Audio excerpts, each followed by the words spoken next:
Welcome back to The Basement. I'm Steve Lewis. This week, we wind up our look at the Beach Boys on series television. Last time, we looked at the hit sitcom Full House and its many connections to the Beach Boys.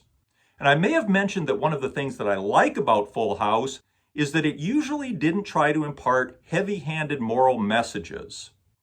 One message that we might have picked up on in an episode we discussed, Captain Video Part 2, is if you're not a rapper, you probably shouldn't rap. It's a message that at least one of the Beach Boys failed to take in, as we'll hear when we discuss their next TV series appearance, the Surf's Up episode of Baywatch, Season 6, Episode 4. The episode aired on October 21st, 1995, more than 3 years after the release of the Summer in Paradise album and the Full House appearance we discussed last time. Baywatch stars David Hasselhoff as main guy most lines, Pamela Lee as busty tabloid fodder, Yasmine Bleeth as sassy not blonde, David Chokachi as slab speedo stuffer, Jeremy Jackson as hopeful young draw, Gina Lee Nolan as Plan B if Pam quits, Jason Simmons as that other guy, and Alexandra Paul as petite brainy one. The episode opens with a new Baywatch-themed music video for the 3-year-old Summer in Paradise track Summer of Love, which plays under the opening credits and has no relationship to the plot. John Stamos is there on drums. Brian and Carl participated in the main setup on the beach, though both are dressed in black and staying in the background as much as possible. Some of the expressions, or lack of expressions, give you the feeling that they were there under protest. Brian, Carl, and John Stamos apparently didn't do any of the other setups or ride around on the Baywatch boat with the bikini models. They left that up to Mike, Bruce, and Al, who are top billed in the opening credits. In fact, since Brian and Carl only appear fleetingly in the video and nowhere in the episode, it's surprising that they're credited in the opening at all.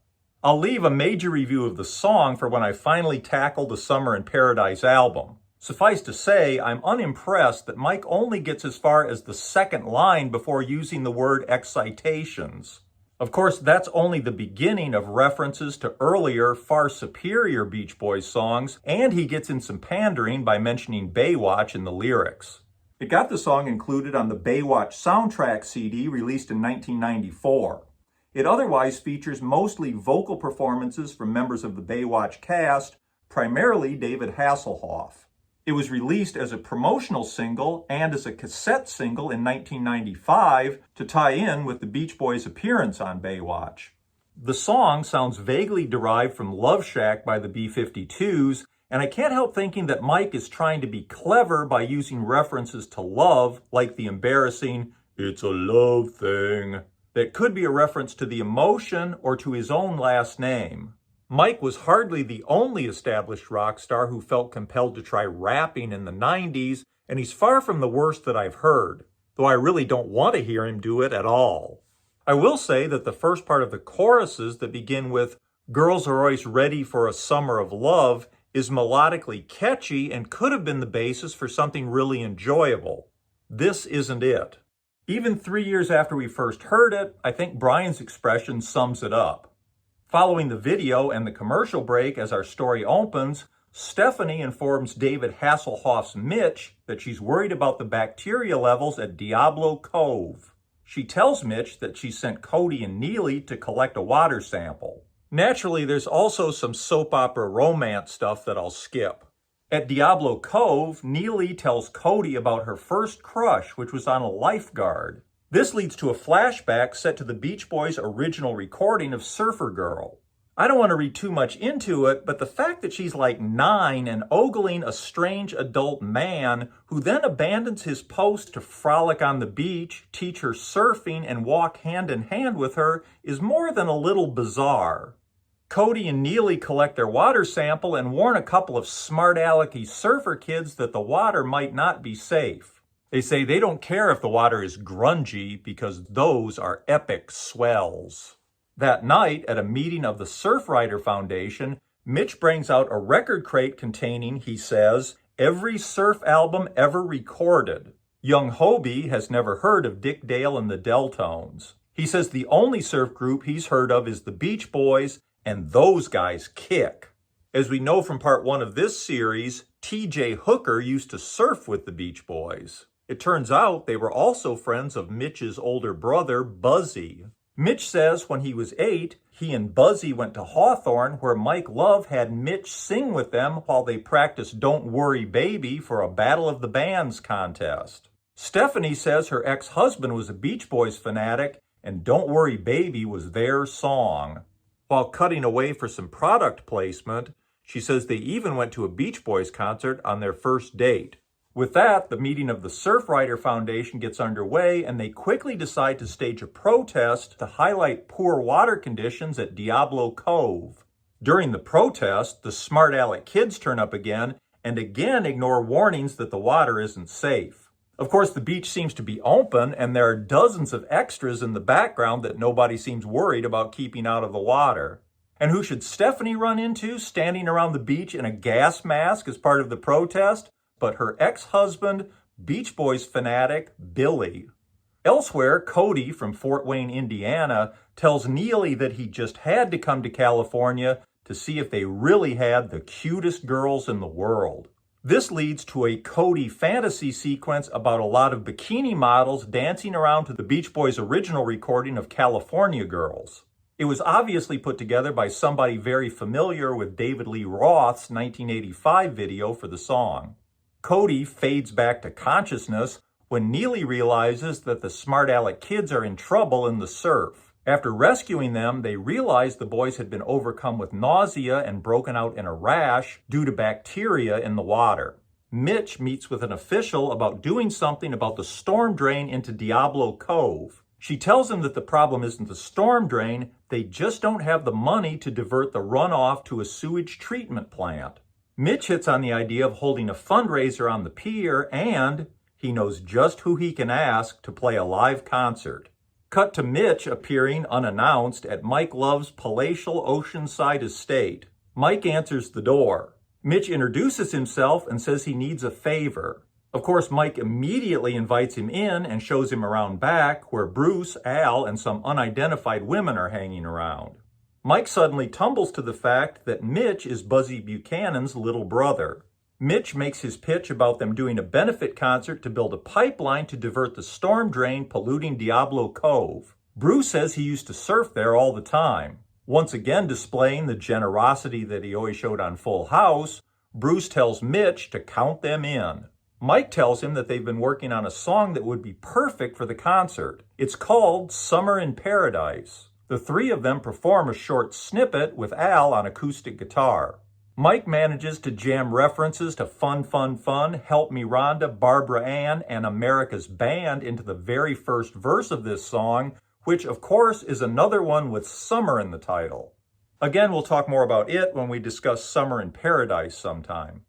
Meanwhile, Stephanie's ex-husband Billy drops by her place unexpectedly. He's elated to see she has a copy of Shutdown Volume 2, which she says she borrowed from Mitch. He calls it a classic, and of course it contains their song, Don't Worry Baby. She tells him her turntable is broken so they can't listen to it, but old feelings are rekindled all the same. After the commercial break, we get the Beach Boys benefit for the Surfrider Foundation. And of course, Mitch is there to introduce them. Despite some establishing shots showing huge crowds on the beach, the actual audience seems composed of maybe a couple of hundred who, I'm guessing, were guests invited to the taping. The Beach Boys kick off their show with Fun, Fun, Fun. Carl and Brian are nowhere to be seen, of course, but David Marks is there, along with Mike Kowalski, Matt Jardine, and Richie Kanata. The Beach Boys play very quietly, so there's no problem for the cast members, shown in cutaway shots, to exchange dialogue in a normal tone of voice. The extras are kept quiet too, because if they clapped along too hard or spoke, it would easily drown out the music. The smart aleck kids turn up and apologize for being jerks.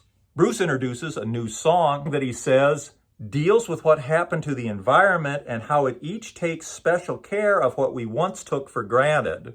At least I think that's what he says. I think they should have let Bruce do a second take on that intro. With that, they launch into Summer in Paradise. Once again, the Beach Boys play quietly so the cast can deliver their inane dialogue in a conversational tone. Billy again meets up with Stephanie, and the feelings still run strong. After the commercial break, Mike introduces their next song with a dedication to Stephanie from Billy with all his love.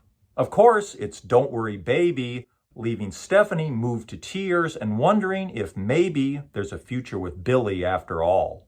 And that brings the Beach Boys episode of Baywatch to a close. The Beach Boys' next series appearance comes a year and a half later on ABC's Home Improvement. As mentioned in Part 3, it was a series that ABC had high hopes for when it premiered in 1991. Those hopes had proven to be well-founded. The show had been an immediate hit, landing in the top 5 among U.S. TV shows in each of its first 4 seasons. Now in Season 6, it was still consistently in the top 10. Apart from Monday Night Football, it had become ABC's highest-rated show.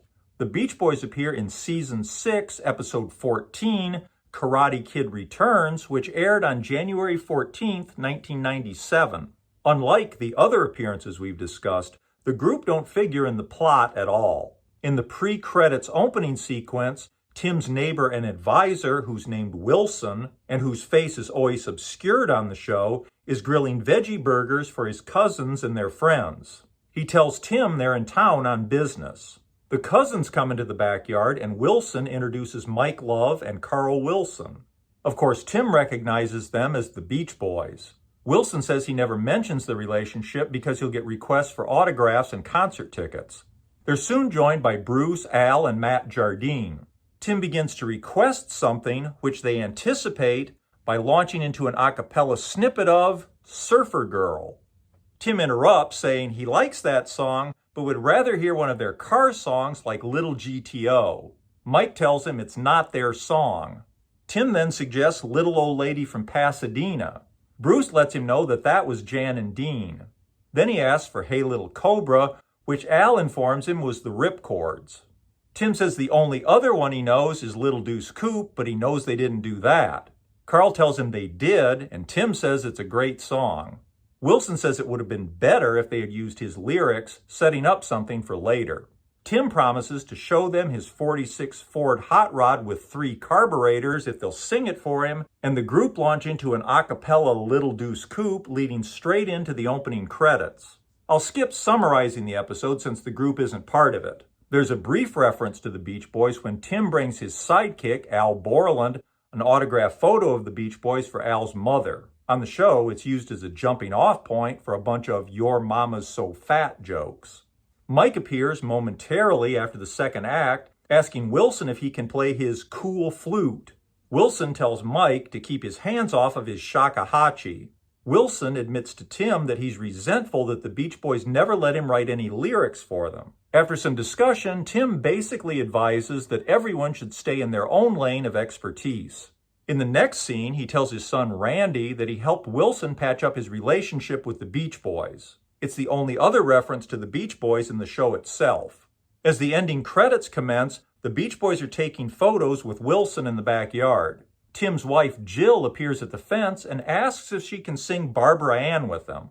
They oblige as the end credits roll. Wilson, no longer resentful, joins in too, speaking some of the lines. Barbara Ann comes to an end, as does this episode of Home Improvement.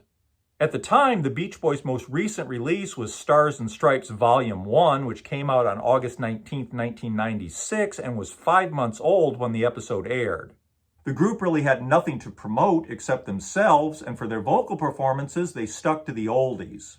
It's a simple, unassuming appearance, and probably the best of the ones we've discussed here. Their spoken lines are short and much more natural than what they were given on Full House, and they all seem much more relaxed. Brian made an animated solo appearance in the Surf the Stars episode of Duck Dodgers, broadcast on February 4th, 2005. Because it also features a previously unreleased Brian Wilson track, Believe in Yourself, we already discussed it in episode 135, 2000's Odd Tracks, Part 3. It's an exceptionally clever and enjoyable cameo. I won't recap it again here, but it's definitely worth checking out.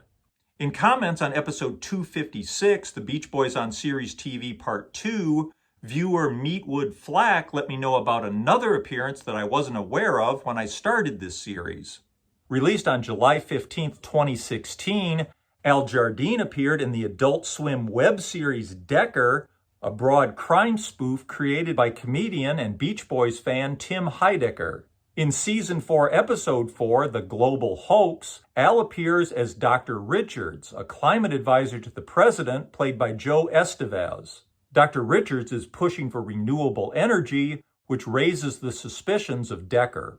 As you can tell, the series is an extremely broad parody of secret agent detective shows. It was clearly done on a shoestring budget with effects so low-tech that they almost seem surreal. It can also be very funny, especially some of Decker's deliberately botched line readings. Ultimately, Dr. Richards reveals that global warming is a carefully constructed hoax, but holds a gun to the president, forcing him to sign a sweeping climate initiative. Decker fires first and saves the day. It does add one more entry to the very short list we discussed of the Beach Boys appearing in film or television as someone other than themselves. Betamax Blocker also let me know about that appearance, as well as a Decker appearance by David Marks, who appeared very briefly operating the board in a recording studio at the end of Decker's Season 6, Episode 5, Rock and a Hard Place, released on August 13th, 2017. Thanks to Meatwood Flack and to Alex, Betamax Blocker, for the information on Decker. And that'll do it for this series. Please let me know if there are any additional Beach Boy TV series appearances that I missed. I hope you join me next time when we return to 1965 for a look at pop culture in the third quarter. Till then, thanks for watching. Please hit like if you don't mind, subscribe if you haven't. Have a great week. Bye.